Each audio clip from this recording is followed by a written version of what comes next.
찬송가 300장 함께 찬송하도록 하겠습니다. 찬송가 300장입니다.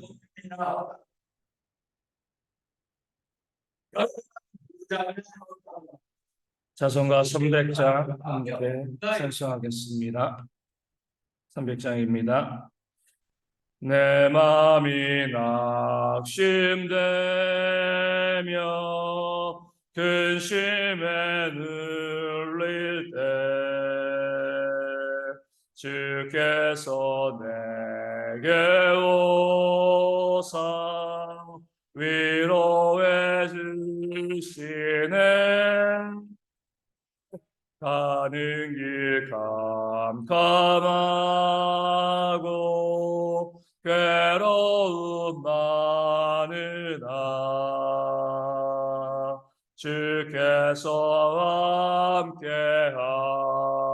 함께하며 내 짐을 지시네. 그 은혜가 내게 족하네. 그 은혜가 족하네. 이 괴로운 세상 지날 때 그 은혜가 족하네. 희망이 사라지고 친구 날 보낼 때 주 내게 속삭이며 새 희망 주시네. 싸움이 맹렬하여 두려워 떨 때에 승리의 왕이 된 주 음성 들리네. 그 은혜가 내게 족하네. 그 은혜가 족하네. 이 괴로운 세상 지날 때 그 은혜가 족하네. 번민이 가득 차고 눈물이 흐를 때 주 나의 곁에 오사 위로해 주시네. 환난이 닥쳐와서 어려움 당할 때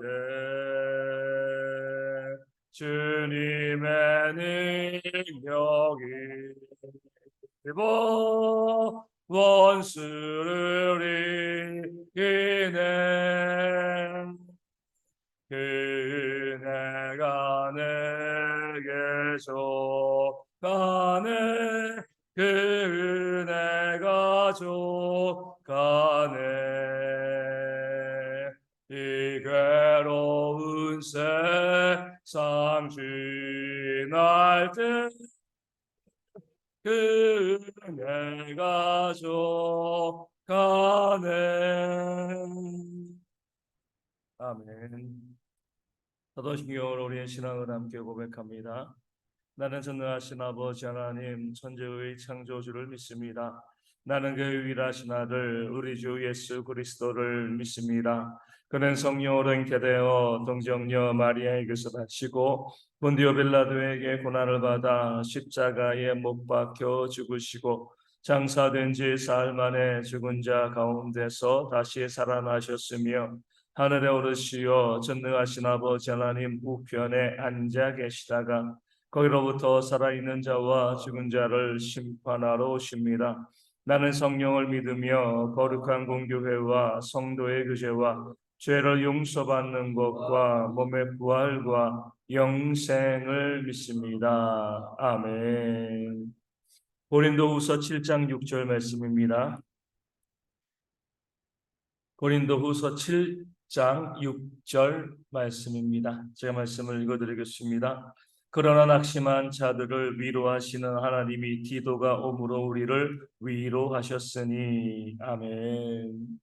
사도 바울은 디도를 만나지 못함으로 인하여서 이제 낙심되었죠. 복음을 증거하는 열정이 넘치는 사람이었지만 마음이 낙심되니까 어때요? 복음을 증거할 수 없었습니다. 그 심령이 상하게 되어지면 아무것도 하지 못하게 되어지는 거죠. 우리가 그것을 또 엘리야를 통해서 함께 볼 수가 있습니다.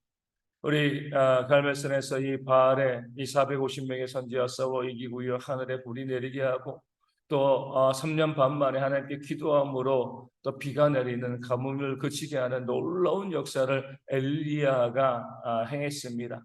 그럼에도 불구하고 이세벨이 이 엘리야를 위협했을 때 엘리야는 이제 그 심령이 상하여서 로뎀 나무 아래서 무엇을 구했죠? 죽기를 구했습니다.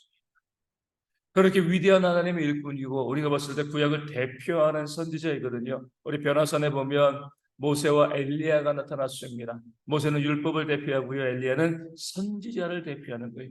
예레미야도 있고요, 이사야도 있지만 구약을 대표하는 선지자는 바로 엘리야였습니다.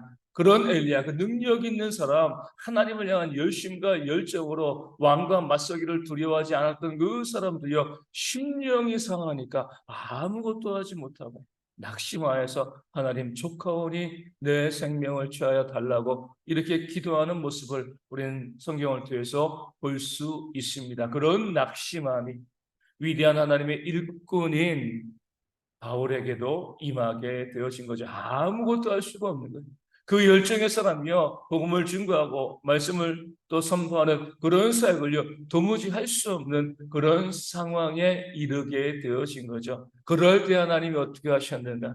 오늘 말씀에 다윗이 이렇게 고백합니다. 그러나 낙심한 자들을 위로하시는 하나님이, 이 바울이 하나님을 고백하는, 하나님이 어떤 분이신지 알려주는 모습입니다. 하나님은요, 낙심한 성도, 낙심한 자녀를 그냥 내버려 두시는 분이 아니라 뭐 하시는 분이죠? 위로하시는 하나님이십니다.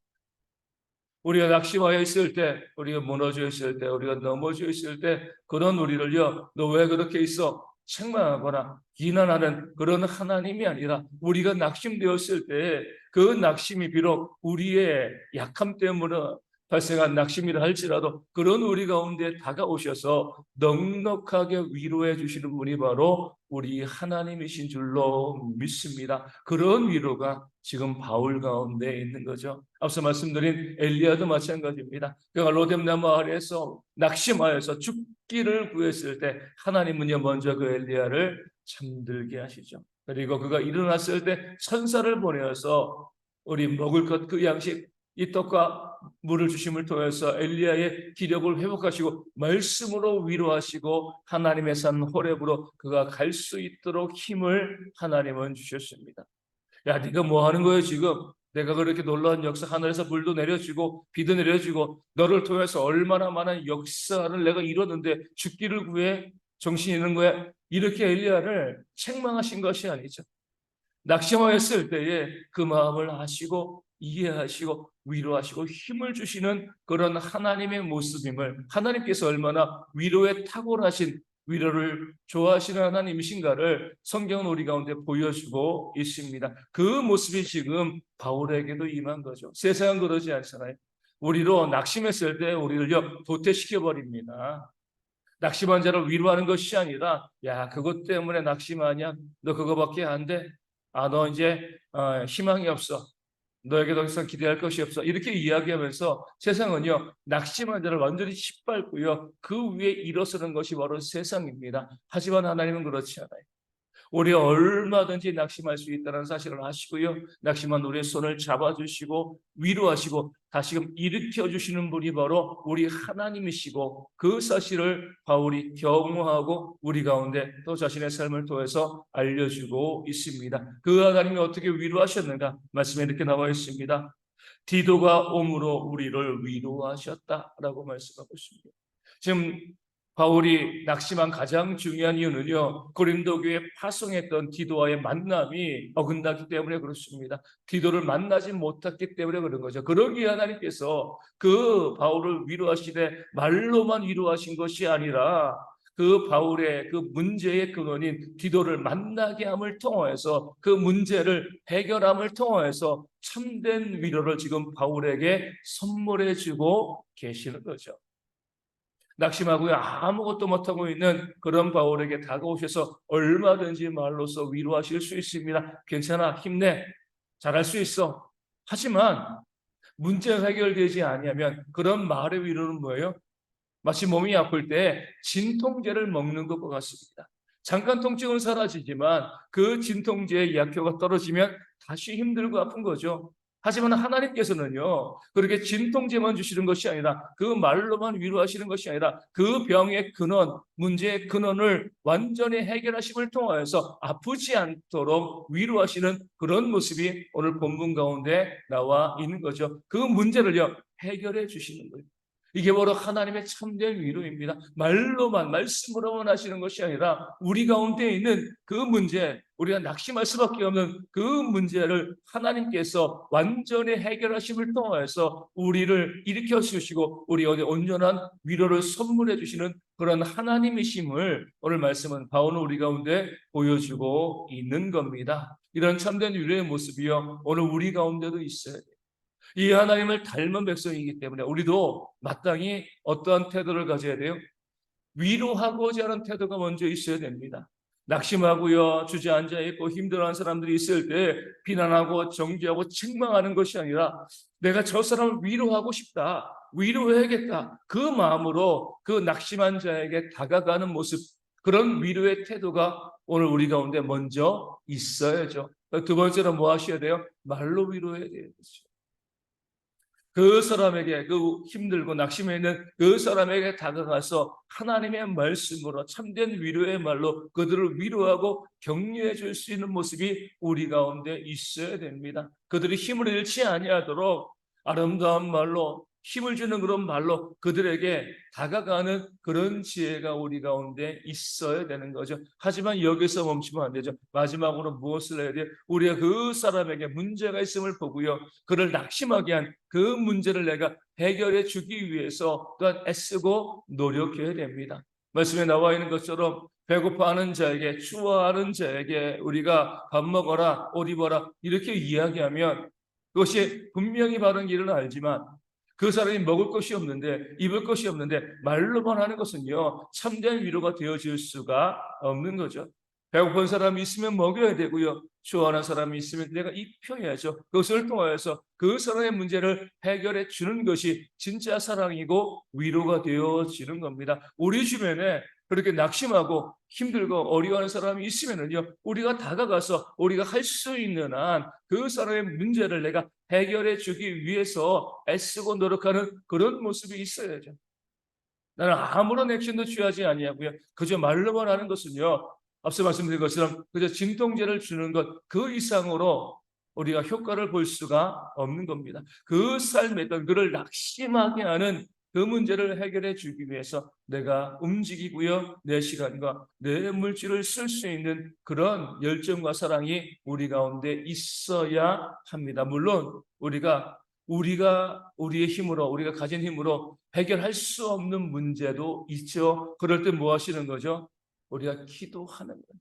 무조건 기도하는 것이 아니라 내가 내 손으로, 내가 가지고 있는 것으로 도와줄 수 있으면, 해결해 줄 수 있으면 해결하고요, 또 그 이상 안 되는 부분에 대해서는 내가 하나님 앞에 간절히 기도함으로 하나님의 도우심이, 위로하심이 그 심령 가운데 임하여서 그 모든 문제에서 벗어날 수 있도록 내가 노력하는 모습이 있어야지 이게 참된 위로의 삶, 하나님을 닮은 그런 성도들의 삶이 되어지는 줄로 믿습니다. 우리 가운데, 우리 가정에서도 그러고요, 우리 교회 성도들 가운데서도 그러고, 낙심하지 않는 그런 일들이 있으면 좋겠지만 우리가 살아가는 삶에서 그러기가 참으로 어렵습니다.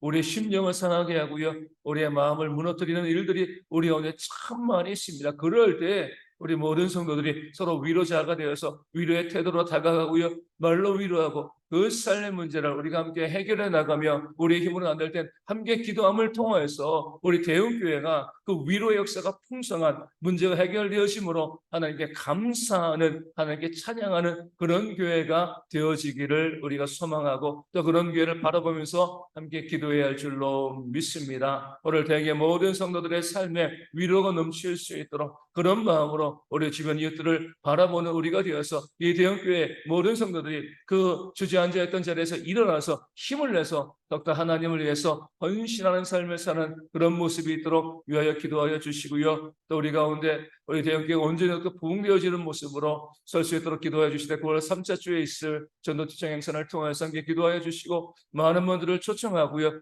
그들에게 복음을 증거할 때 구원의 역사가 일어나는 그런 귀한 시간 되어질 수 있도록 한 심령이라도 살려내는 그런 시간들, 그런 모습 되어질 수 있도록 또 위하여 기도하여 주시고요. 또 우리 가운데 육신적으로 힘든 분들, 또 삶의 문제와 또 경제적인 어려움으로 아파하는 분들이 회복되어질 수 있도록 이 마지막 더위 가운데 어르신들이 너무 힘들어하지 아니하도록 어린아이들과 군인의 형제들의 건강을 위해서 기도하여 주시고 선교지 교회와 우리 작은 개척 교회들 가운데도 하나님 위로의 회복이 역사가 충만할 수 있도록 또 함께 이 아침에 기도하도록 하겠습니다. 기도문 하시겠습니다. 하늘에 계신 우리 아버지, 아버지의 이름을 거룩하게 하시며 아버지의 나라가 오게 하시며 아버지의 뜻이 하늘에서와 같이 땅에서도 이루어지게 하소서. 오늘 우리에게 일용할 양식을 주시고 우리가 우리에게 잘못한 사람을 용서하여 준 것 같이 우리 죄를 용서하여 주시고 우리를 시험에 빠지지 않게 하시고 악에서 구하소서. 나라와 권능과 영광이 영원히 아버지의 것입니다. 아멘. 기도하겠습니다.